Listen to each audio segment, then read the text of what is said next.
Alright guys, we are back for one last basic warrior. Let's see if we can get someone other than Shaman. I hope you guys are enjoying these videos. And if you haven't checked out the other two, I'll have a playlist, as well as a link to the previous video, either an annotation on the screen or in the link in the description or something like that.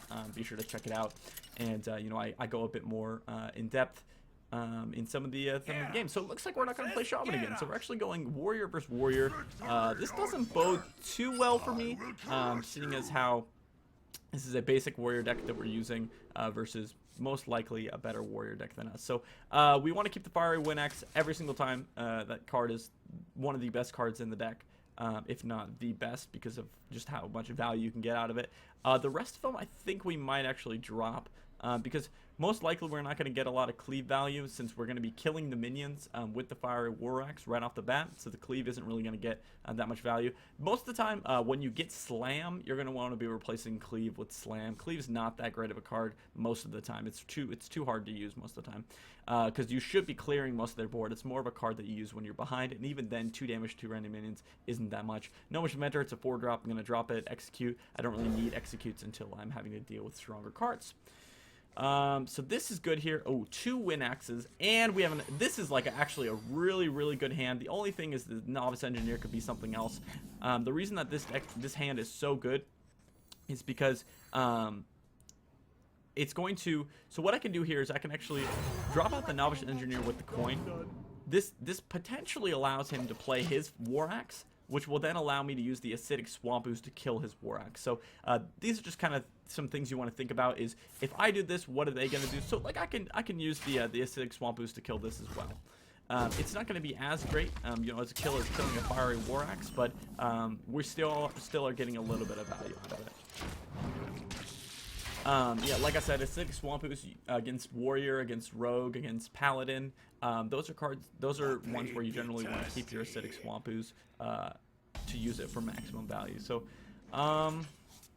it's kind of unfortunate that we're gonna have to use both of our cards here. So because Frothing Berserker, whenever it takes damage, it gains 1 attack. We're gonna want to hit it with our face first, because watch this. It's actually going to get stronger. It doesn't matter if it gets stronger, because no matter what Acidic Swamp Ooze hits it, it's going to die. Because 2 attack, 3 attack, 5 attack, 20 attack, it only has 2 health. So the reason I attacked it with the weapon first is because if I attacked it with the Acidic Swamp Ooze first, it would have 4 attack, and I would take a little bit extra unneeded damage. Those little small things can really help you, just making sure that you're paying attention to those, because they add up. The 2-3 points that you're putting in that you don't need to, or that they can add up. Over the course of 100 games, you could have added up 150 damage that you didn't need to take, and that could potentially be a game or two. And that's kind of what the difference makers are. So we can go with Korkan Elite here, because he's shown when I played the Acidic Swamp Ooze, it's possible that he had a Fiery War Axe to deal with it. It's possible he didn't. So here's my thought process right now. If he has a Fiery War Axe and I play Korkan Elite's going to die from the War Axe right away. If he does, so that would mean that I would want to play the Chillwind Yeti, because the Fiery War Axe won't just straight up kill the Chillwind Yeti. However, if he doesn't, I would want to play Korkan Elite because it puts the pressure on. So let's think about my turn 5 move. What do I have for turn 5? We have a War Axe, and then we don't really have a 3-drop.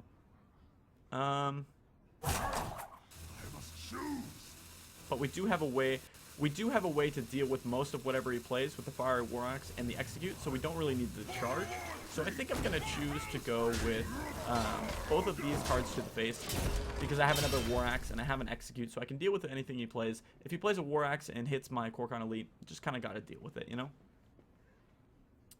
Plus I have the Bloodfen Raptor, so being able to play, so I can play the War Axe on this, and I can also play the Bloodfen Raptor.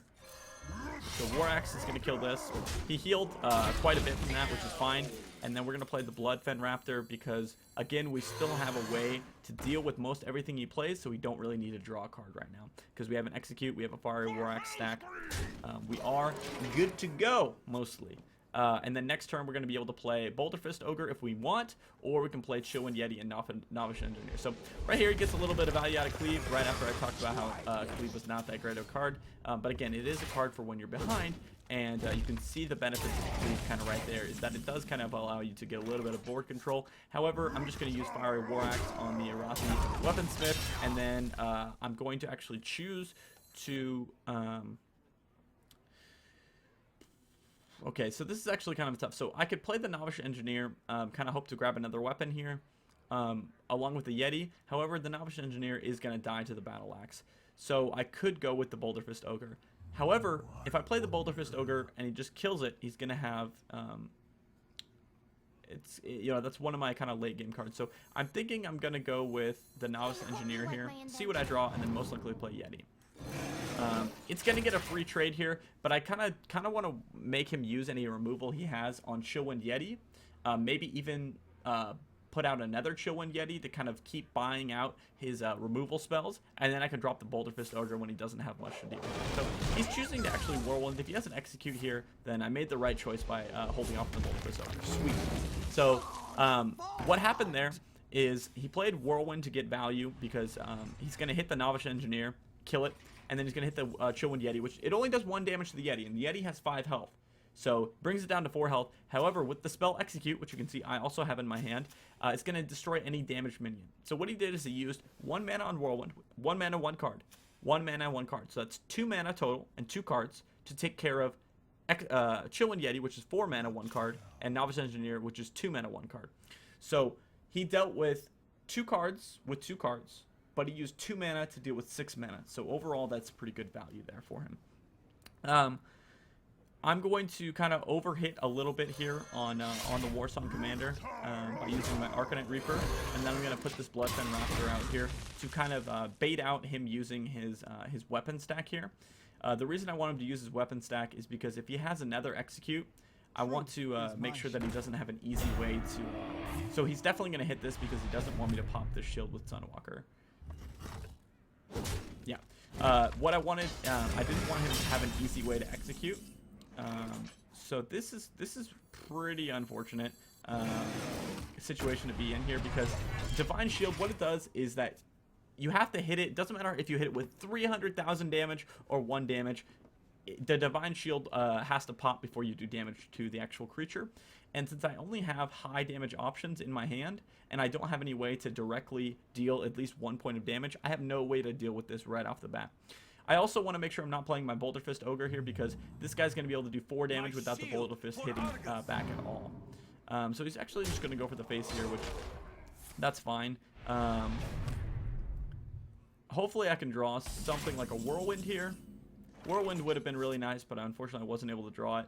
However, I can still deal with what's on the board here by doing this,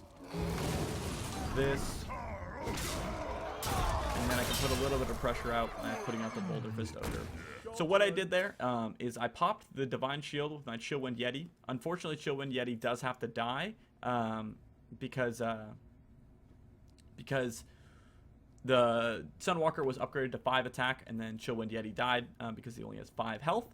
But I used the Heroic Strike to give myself +4 attack. So my weapon, Arcanite Reaper, has 5 attack, +4 is 9, and it's able to deal with the Sunwalker's 6 health. I wasn't able to deal with it with just my Arcanite Reaper since he was upgraded to 6 health. So this this Defender of Argus was a really good play. So we're going to say sorry here real quick, just because you know, we took a little bit while for our turn. So we are down on health here. He's at 25 technical health, and I'm at 12.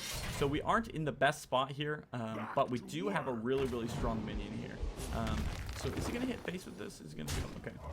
So he's gonna basically try and rush us down. So it would be really good to draw a shield block here. Hopefully we can get it. He also has no cards left. So if we can deal with the board, we should be in a pretty good spot. So we can execute this. Because we only have to deal with the board right now, we can afford to basically use all of our cards. We must cleanse the Sunwell.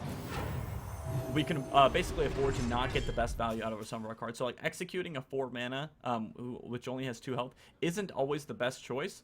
But in that situation, being able to put ourselves in a advantageous position where we have a stronger board than he does when he's top decking is really, really good.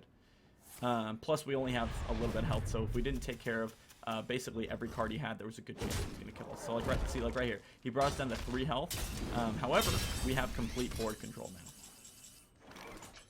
now. So we're going to, you know, Nomus Inventor, see if we can get another card.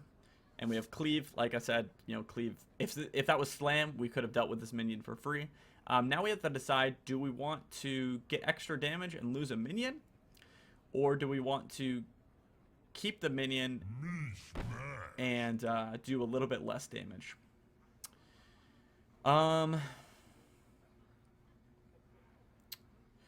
This is going to die to execute no matter what. 2 damage putting on it is going to put it down to 4. Fiery War Axe still won't kill it if it's at 4. Arcanite Reaper will kill it if it's at 4, but it won't kill it if it's at 6. Is that a risk I'm willing to take? Also, if he's running Death Spite, which has 4, it'll kill it if it's at 4. I think I'm going to choose to kill with the Boulder Fist and swing with this.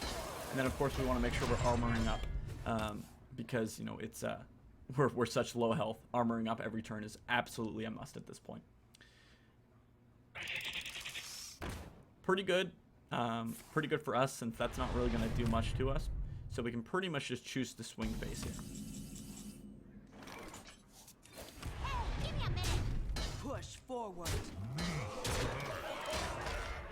We could have opted to hit this, but it does 2 damage to all minions. So it would have actually killed the Shattered Sun Cleric.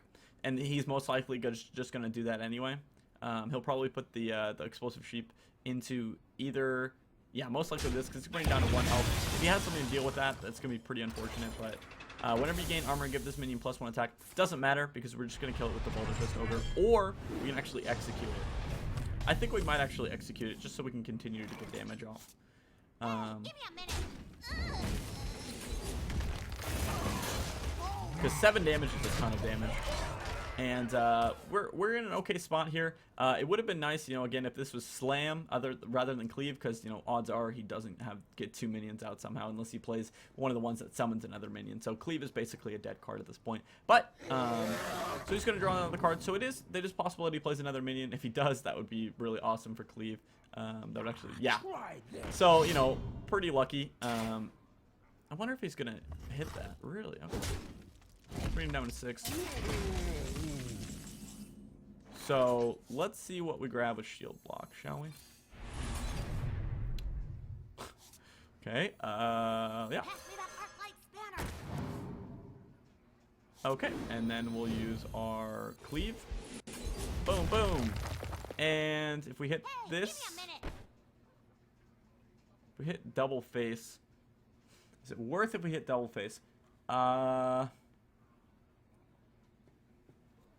I think we have another Boulder Fist Ogre in the deck, right? I think we've only gone through 1. And I think we have another Korkon Elite at least. We have no more Yetis, I know that. So it makes me wonder if I want to go face here and... Because he has 6 health, he's going to be at 4 if I do this because he'll armor up.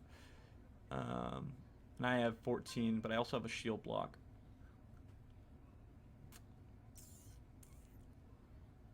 What now? Because no matter what, my minions are going to die because of this black box, pretty much.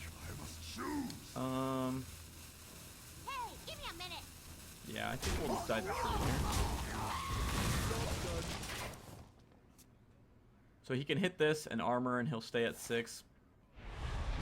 Let's do a shield smash here. Oh, okay. Is he going to trade or hit face? Ooh, sorry. That happened. I made that mistake once. Basically, you can't... it only has charge while you have a weapon equipped, so you could have attacked with this first and then attacked with the weapon.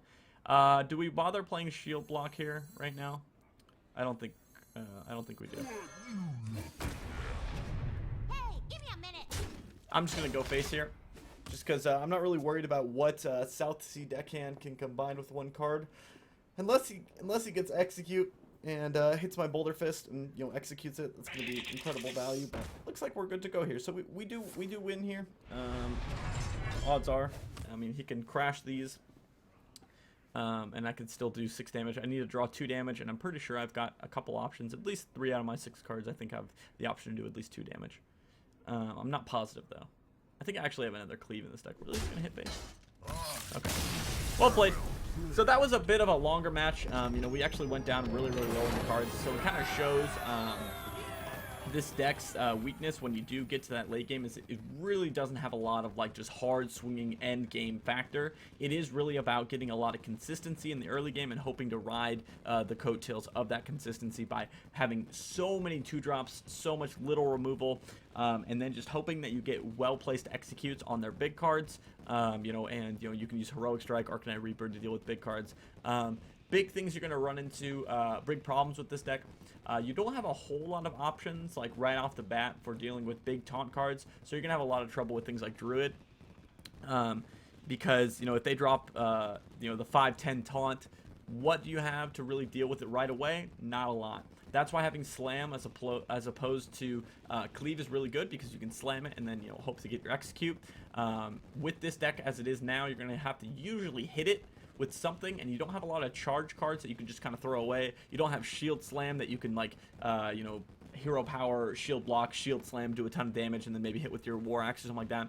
So obviously this deck has a ton of improvements that you can make to it. However, the benefit of this deck is that you do only need to be level 10 to be able to make this. So go ahead and make this deck. If you're new to Hearthstone, try it out, play a few games, tell me what you like, tell me what you don't like, tell me any strategies you've come up with, tell me any you know, small additions or small changes that you've made to, put it in the comments below. And if you haven't checked out the other videos, be sure to do that as well. I hope you guys are enjoying the Hearthstone content. I know I am. I've been playing a ton on stream, so you can also go to my stream, twitch.tv/DoubleWinning, and follow me there. And you know, I play lots of stuff, including Hearthstone. So thanks for watching, guys, and as always, guys and gals, winners and winnerettes, stay classy, and you know, just keep winning. Hey guys, thanks so much for watching. Be sure to click that subscribe button if you haven't already. There's a playlist of all my Hearthstone videos, and you can just click that little next video button to move on straight to the next one. See you guys soon.